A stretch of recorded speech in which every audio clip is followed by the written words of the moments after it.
The young and the restless spoilers shock. It was a crisp Monday morning in Genoa City when Sharon Newman and Phyllis Summers finally breathed a collective sigh of relief. For weeks, the city had been on edge over the sinister Martin Laurent, the man responsible for their harrowing abductions.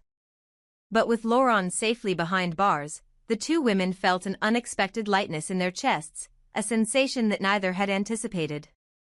The three of them, Sharon, Phyllis, and Tracy Abbott, gathered in the warm, sunlit parlor of the Abbott mansion. The late morning rays filtered through the tall windows, casting soft patterns on the Persian rug as Tracy recounted the final moments leading to Laurent's arrest. She spoke in measured tones, carefully choosing each word to convey both the gravity of their ordeal and the hope that now bloomed in its wake. When the police finally cornered him at that abandoned warehouse, Tracy said, her voice steady, he tried to fight his way out. But they had him in handcuffs before he knew what hit him. He'll never hurt anyone again. She paused, looking at her two friends. Closure isn't the end of the story, but it's a start. Once Tracy left, closing the door softly behind her, Sharon turned to Phyllis. For a moment, they simply looked at one another, the silence heavy with unsaid words. Sharon's usual composure wavered, and she reached out to grasp Phyllis's hand. I feel strange, Sharon admitted, her brow furrowing. I never thought I'd say this, but I'm glad you were there with me. Through it all, I mean. Phyllis gave a small, bittersweet smile. She'd spent years and years butting heads with Sharon. Rivalry, betrayal, even sabotage had defined much of their relationship. Yet, in the darkest hours, they had become each other's lifeline. Oh, this is going to feel really weird, Phyllis replied, her voice softening. We actually care about each other's feelings. Sharon nodded, a tear slipping down her cheek. If you ever need to talk about anything, I'm here. Always. A tremor of gratitude flickered across Phyllis's face. She leaned forward, enveloping Sharon in a hug that spoke of forgiveness and shared trauma. Pulling back slightly, Phyllis gave Sharon a playful nudge. Now go off and enjoy London with Nick and the kids. You deserve a break from all this craziness. Sharon chuckled through her tears. I will. And I'll bring you back something nice. They embraced again, two women who had once been fierce adversaries now bound by the unlikeliest of friendships. Meanwhile, across town at Society, the chic lounge where Genoa City's elite often congregated, Lily Winters was waiting for Damien. Her expression was a mix of determination and vulnerability. She had made it clear that this meeting was his last chance to prove himself trustworthy. Damien arrived, his tailored suit impeccably pressed, but there was a tension in his posture. He sat down across from Lily, steepling his fingers as if preparing for a legal deposition rather than a heart-to-heart. You know why I called you here, Lily said, her tone steely. I need to know everything. No more half-truths. Damien leaned forward, eyes earnest. I will tell you everything, he promised. But on one condition. Lily raised an eyebrow. What condition? Damien took a breath. I want your help. I can't do this alone. Lily's jaw tightened. The question on everyone's mind was whether Damien would finally confess the identity of the mysterious Aristotle Dumas, rumored to be a linchpin in the Laurent saga. She folded her arms, challenging him to continue. Outside, the late afternoon sun cast long shadows across the polished marble floor, mirroring the shadows in Damien's past. At Jabot Cosmetics, Jack Abbott and his nephew Kyle confronted a fresh wave of deceit. Sales figures had been manipulated, vendor contracts mysteriously rewritten, and major clients were threatening to jump ship. The pattern was unmistakable. Someone was sabotaging Jabot from the inside. I know Victor's behind this, Jack growled, his voice low enough that Kyle was the only one who heard. He's playing chess, and we're just pawns. Kyle nodded grimly. Let's call his bluff. We gather the evidence, confront him head-on. They marched into Victor Newman's office, the tension between father and son palpable. Victor sat behind his massive desk, his expression unreadable, mustache perfectly groomed. "I hear you think I'm responsible," he said, leaning back. Jack slammed a dossier onto the desk. "These are the altered contracts. These are the fake invoices. We want answers." Victor tapped a finger on the mahogany surface. "Perhaps you should look closer to home, Jack. Or maybe at the hands you shake." The challenge hung in the air. Would Jack and Kyle unearth the truth, or would Victor's next move leave them further off balance? Back at the courthouse steps, Diane Jenkins emerged from a meeting with the district attorney and made a beeline for Michael Baldwin. Diane's eyes were sharp. She intended to grill Michael about his role in a recent legal maneuver that had benefited Newman Enterprises. "Michael," she began, voice smooth but firm, "I need to understand your involvement in the Salon case. Did you withhold evidence? Mislead the court?" Michael straightened his tie. "Diane, you know I always play by the book. But if there's something you think I did wrong, prove it." Their verbal sparring was interrupted by a text from Lily, "Meet me at Society now." That evening, Lily found Amy Lewis at her favorite table. "I need your perspective," Lily said, sliding into the seat opposite Amy. "It's about my son. He's distant. I'm worried." Amy reached out, offering comfort. "Tell me what's going on." Lily hesitated, the weight of motherhood heavy on her shoulders. "He thinks I don't trust him because of Damien. He doesn't know who to believe." Amy nodded sympathetically. "Kids pick up on our doubts. Show him you trust him, and yourself." As dusk settled, Billy Abbott walked into the Newman penthouse, only to find a trap waiting. Victor appeared from the shadows. "Billy," he said, voice dripping with menace, "you're about to learn what happens when you cross me." Billy's jaw clenched. The showdown was inevitable, and the fallout would reshape relationships across Genoa City. With every confession, every confrontation, and every act of solidarity, Genoa City's players moved their pieces on a board where alliances shifted like sand. Sharon and Phyllis had discovered an unexpected bond forged in terror. Lily and Damien stood at a crossroads of trust. Jack and Kyle faced off against the formidable Victor. And Diane, Michael, Amy, and Billy each wrestled with their own secrets and schemes. In a world where betrayal lurked around every corner, it was the moments of genuine connection, like Sharon's promise to Phyllis, or Lily's plea for honesty, that offered a glimmer of hope. For in Genoa City, even the darkest plots could give rise to unexpected friendships and new beginnings. In the ever-twisting tapestry of Genoa City, secrets and shifting alliances were about to converge in a way no one could have predicted. The fallout from Martin Lawrence's long shadow still lingered in the corridors of power, casting doubt and fueling whispered speculations among the city's elite. In the midst of this storm, longtime resident Lily Winters found herself determined to uncover every hidden truth, no matter how painful it might be. Convinced that only transparency could restore some semblance of order, Lily pushed Damien Kane to delve deep into the labyrinth of deception that had long plagued their lives. Damien, whose own past was riddled with murky alliances and unresolved loyalties, hesitated at first. Yet, Lily's unwavering resolve and maternal intensity ignited a spark in him. "We can't keep living in the dark," she insisted during one of their clandestine meetings in a secluded corner of society, a chic, upscale lounge frequented by those with too many secrets. "You owe it to yourself, to us, and to everyone who's suffered because of these lies." With Lily's encouragement, Damien took the plunge, promising to unearth the truth behind the tangled web of intrigues and betrayals that connected the Salon case to the very core of Genoa City's power players.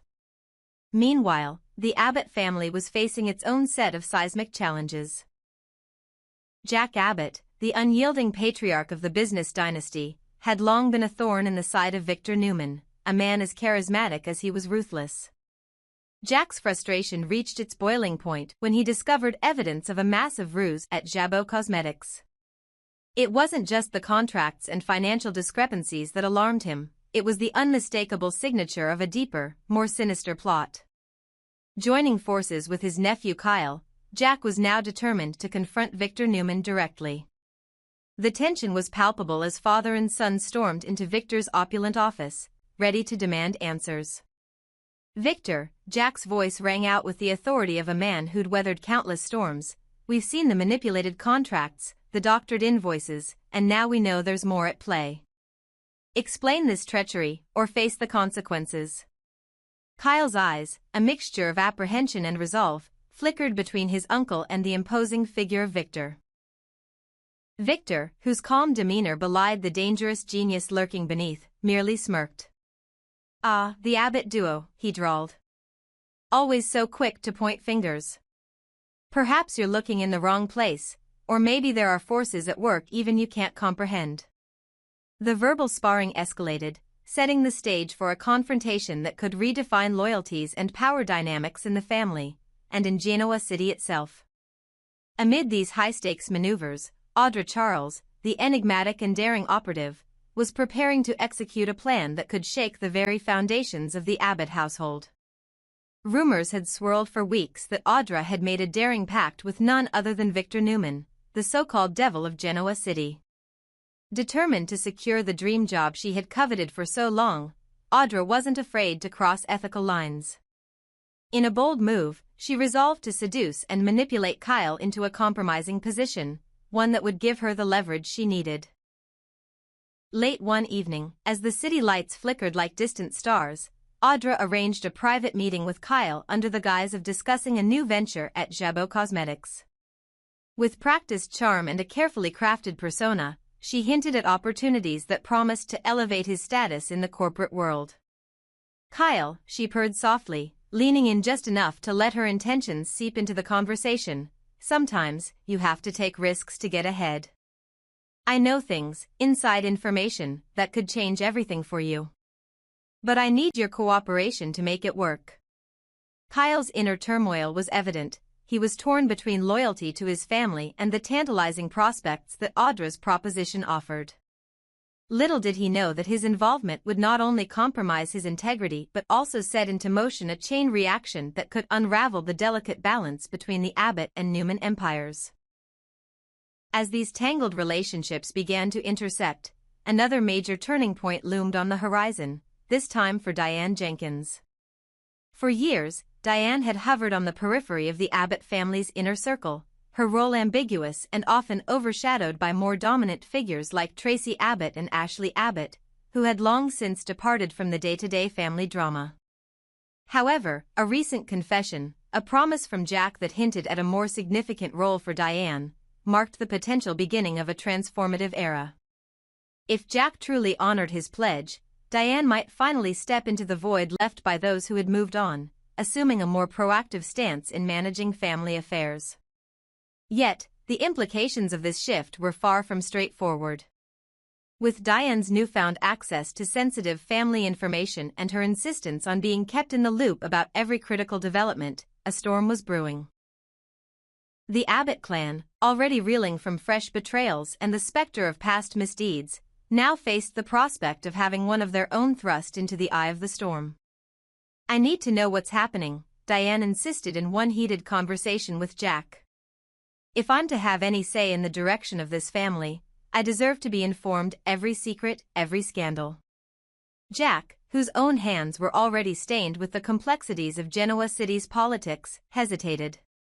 Was it wise to pull Diane into situations that were fraught with peril? The answer wasn't clear, and as whispers of conspiracies and dangerous liaisons spread, the family's unity began to crumble. All the while, the ghosts of Martin Lawrence's actions continued to haunt the residents of Genoa City. His misdeeds had set off a domino effect, entangling lives in webs of suspicion and mistrust.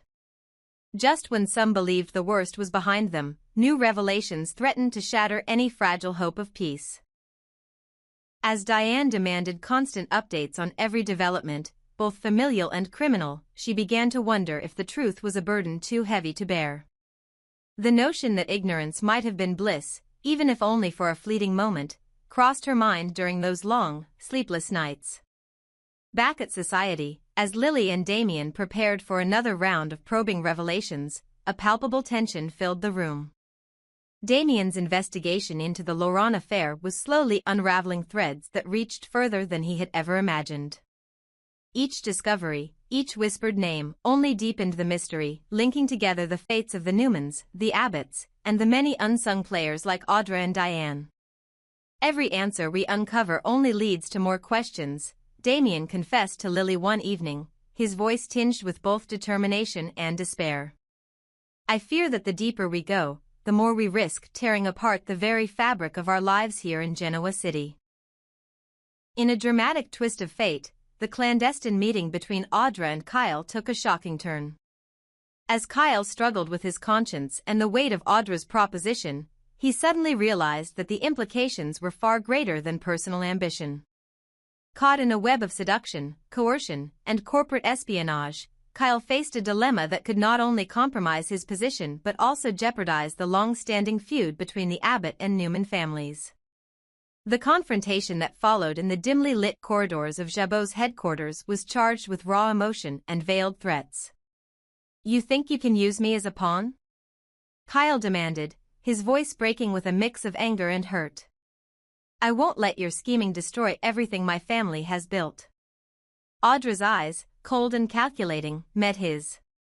"Sometimes, sacrifice is necessary for ambition," she replied cryptically. "You'll see that this is only the beginning of a new era.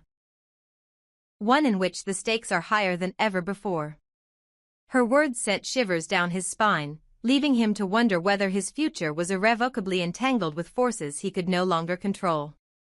As the night deepened and the players in Genoa City prepared for the inevitable fallout, alliances were redrawn, and the boundaries between friend and foe blurred.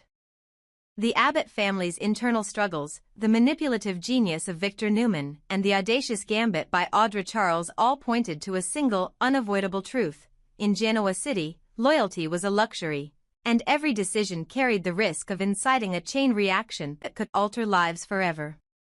With every secret unearthed and every alliance tested, the residents of Genoa City found themselves teetering on the edge of a precipice.